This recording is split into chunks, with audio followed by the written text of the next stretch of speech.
Ukraine के द्वारा NATO को ज्वाइन करने को लेकर शुरू हुए रशियन और यूक्रेन कॉन्फ्लिक्ट के बीच यूएसए ने रशिया को स्विफ्ट से बैन करा दिया है, जिसके चलते हुए अब रशियन बैंक इंटरनेशनल लेवल पे फाइनेंशियल ट्रांजैक्शंस को नहीं कर पाएंगे। We commit to ensuring that a certain number of Russian banks are removed from SWIFT.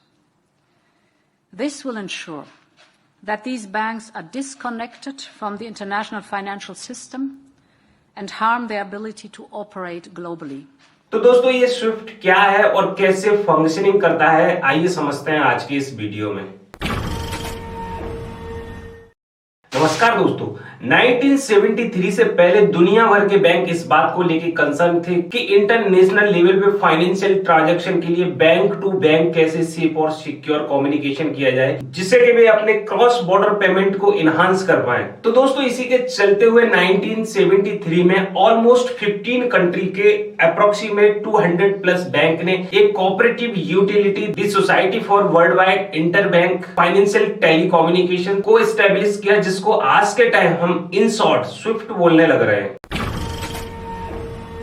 दोस्तों, अगर मैं टेक्निकली बात करूं तो स्विफ्ट एक तरह का मैसेजिंग सिस्टम है जो कि पूरे वर्ल्ड वाइड दुनिया भर के जो फाइनेंशियल इंस्टीट्यूट है उनके नेटवर्क में फ्लो करता है। बेसिकली ये किसी भी तरह के फंड या मनी को ट्रांसफर करने के लिए रेस्पॉन्सिबल नहीं होता है, यानी कि फंड को ट्रांसफर नहीं करता है, लेकिन जब कभी भी इंटरनेशनल लेवल पे क्रॉस बॉर्डर पेमेंट के लिए कोई भी ट्रांजेक्शन की जा रही होती है तो उसका नोटिफिकेशन रेस्पेक्टिव बैंक को सेंड करता है। दोस्तों, 1977 तक स्विफ्ट के लाइव होते होते यहाँ पे लगभग 22 कंट्री से 518 बैंक जुड़ चुके थे, लेकिन आज के टाइम में स्विफ्ट 200 प्लस कंट्रीज और टेरिटरीज के अप्रोक्सीमेट 11,000 प्लस फाइनेंशियल इंस्टीट्यूट को ये अपनी सर्विस प्रोवाइड कराने लग रहे हैं।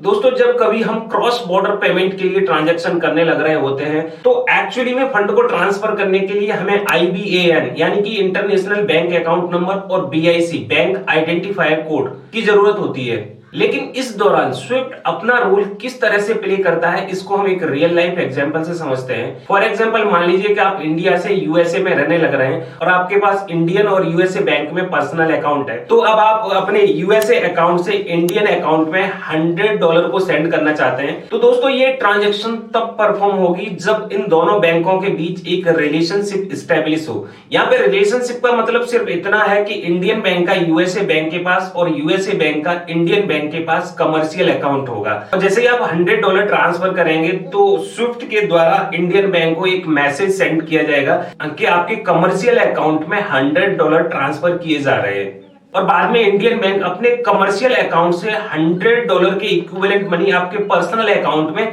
क्रेडिट कर देगा। आई थिंक अब आपको क्लियर होगा कि स्विफ्ट ने किसी भी तरह के पेमेंट को ट्रांसफर नहीं किया, बल्कि जब ट्रांजैक्शन की जा रही थी तो उस समय सिर्फ इंडियन बैंक को नोटिफाई किया था। दोस्तों, अगर आपको वीडियो अच्छा लगा हो और आप अगर किसी पर्टिकुलर टॉपिक पे वीडियो चाहते हैं तो आप हमें कमेंट सेक्शन में बता सकते हैं।